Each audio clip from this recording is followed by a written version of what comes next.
আহক আজি শুনিবলৈ যাওঁ বুঢ়া বাঘৰ চলনা। এখন হাবিত এটা বাঘ আছিল। সি বৰ উৎপতীয়া আছিল। সেইবাবে তাক আনবোৰ পশুৱে ভাল নাপাইছিল। লাহে লাহে বাঘটো বুঢ়া হ'ল। লৰা ধপৰা কৰি চিকাৰ ধৰিবলৈ তাৰ শক্তি নোহোৱা হ'ল। আনবোৰ পশুৱেও তাক সহায় নকৰে। কেইবাদিনো সি লঘোণে থাকিবলগীয়াত পৰিল। বাঘটোৱে এটা বুদ্ধি পাঙিলে।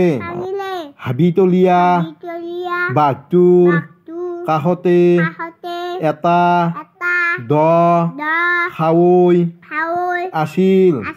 সি দিনে নিশাই খাৱৈটোত পৰি থাকিল। খাৱৈটোত পৰি থাকিল। তাৰ হাতত এপাত সোণৰ খাৰু আছিল। বাটেৰে যোৱা মানুহবোৰক সি চিঞৰি চিঞৰি মাতে আৰু খাৰুপাত দেখুৱাই কয়, হেৰা বাটৰুৱাহঁত, মোৰ ওচৰলৈ আহা আৰু সোণৰ খাৰুপাত লৈ যোৱা। মোৰ এতিয়া নখ দাঁত সকলো হৈ গৈছে। মোৰ গাত অকণমানো শক্তি নাই। তোমালোকে মোক ভয় কৰাৰ কাৰণ নাই। বাটৰুৱাবোৰে বাঘৰ কথা শুনক চাৰি ভয়তে দৌৰি পলাই। সেই বাটেৰে এজন খাহীয়াল মানুহ আহি আছিল। তেওঁ বৰ লোভীয়া আছিল। বাঘৰ কথা শুনি বাটৰুৱাজন খাৱৈটোৰ ওচৰত ৰল। তেওঁ বাঘটোক সুধিলে, খাৰুপাত সঁচাকৈয়ে সোণৰ হয়নে? তুমি খাৰুপাত কিয় দিবলৈ ওলাইছা? বাঘটোৱে ক'লে, খাৰুপাত খাটি সোণৰ। মই আগতে বহুত মানুহ গৰু মাৰি পাপ কৰিলো। এতিয়া পাপ মোচন কৰিবলৈ বিচাৰো। সেয়েহে সোণৰ খাৰুপাত দান কৰিবলৈ ওলাইছো। খাৰুপাতৰ চিকমিকনি দেখি বাটৰুৱাজনৰ বৰ লোভ লাগিল। তেওঁ খাৱৈটোৰে নামি গ'ল। বাঘে তেওঁক উৎসাহ দিবলৈ ক'লে, ওচৰলৈ আহা, মই বুঢ়া বাঘ, মোক ভয় কৰিব নালাগে খাৰুপাত লোৱা আৰু মোক পুণ্য কৰিবলৈ সুযোগ দিয়া বাটৰুৱাজনে বাঘৰ হাতোৰাৰ পৰা খাৰুপাত ল'বলৈ ওচৰ চাপিল লগে লগে বাঘটো তেওঁৰ ওপৰত জঁপিয়াই পৰিল বুঢ়া বাঘটোৱে লোভিয়া বাটৰুৱাজনক খাই পেলালে। এতিয়া আমাৰ এই সাধুটো শেষ। আজি আৰু নপঢ়ো আমি।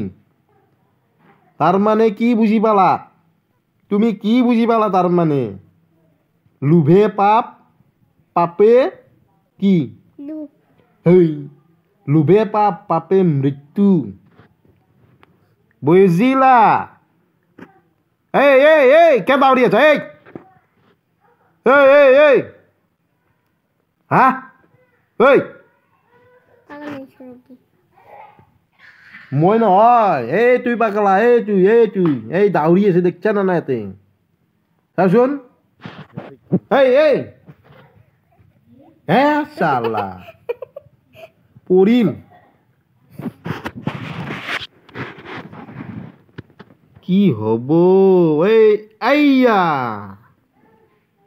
বাবুই এং কৰি বেং কৰি ওলাই আহা লাহে কৰি বেগে সেৱা কৰি যাওঁ। কোনি কৈছি? সেংকে কোনি কৈছি?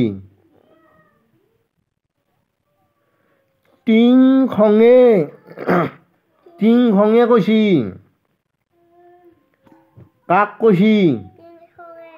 কাক কৈছি? ৰহিমলা নামৰ কেঁকোৰাজনীক কৈছি নাকি? তাৰপিছত সেই ৰহিমলাই আৰু কি বুলি কৈছি? কৰ যদি কৰ, তোৰে পৰাই কৰ, ওলাই যাব নোৱাৰো, দেহা থৰ বৰ, ভোগদৈ নৈৰ পাৰত টিংখং নামেৰে এটা বগলী আছিল। বাৰিষা কাল পথাৰ বোকা পানীৰে ভৰি আছিল।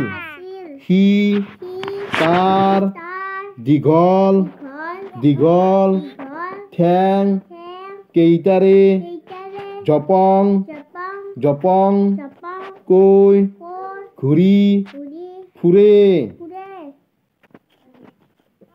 এদিন সি ৰহিমলা নামৰ কেঁকোৰা এজনীক লগ পালে। টিংখঙে তাইক মূৰ দোৱাই ক'বলৈ ধৰিলে। এং কৰি বেং কৰি ওলাই আহা লাহে কৰি বেগে সেৱা কৰি যাওঁ। তাকে বেগে সেৱা কৰি যাওঁ।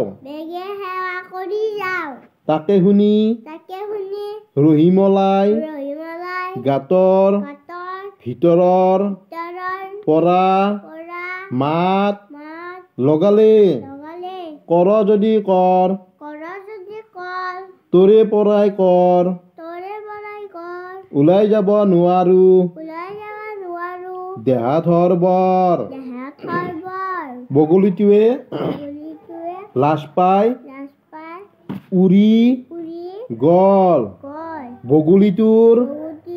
বগলীটোৰ নাম টিংখং আৰু কেঁকোৰাটোৰ মানে কেঁকোৰাজনীৰ নাম ৰহিমলা ৰহিমলা মালৌ পথাৰ মালৰ পথাৰ ভোগদৈ ভোগদৈ নৈৰ নৈৰ পাৰত পাৰত ভোগদৈ ভোগদৈ নৈৰ নৈৰ পাৰত পাৰত মালৌ মালৌ পথাৰ পথাৰ বাৰিষা বাৰিষা পথাৰবোৰ পথাৰবোৰ কিহেৰে কিহেৰে ভৰি থাকে ভৰি থাকে বোকা পানীৰে বোকা পানীৰে বাৰিষা বাৰিষা কালত কালত পথাৰবোৰ পথাৰবোৰ ভৰি ভৰি থাকে থাকে বগলীৰ বগৰীৰ ঠেংবিলাক ঠেঙুলা চুটি চুটি নে নে দীঘল দীঘল দীঘল দীঘল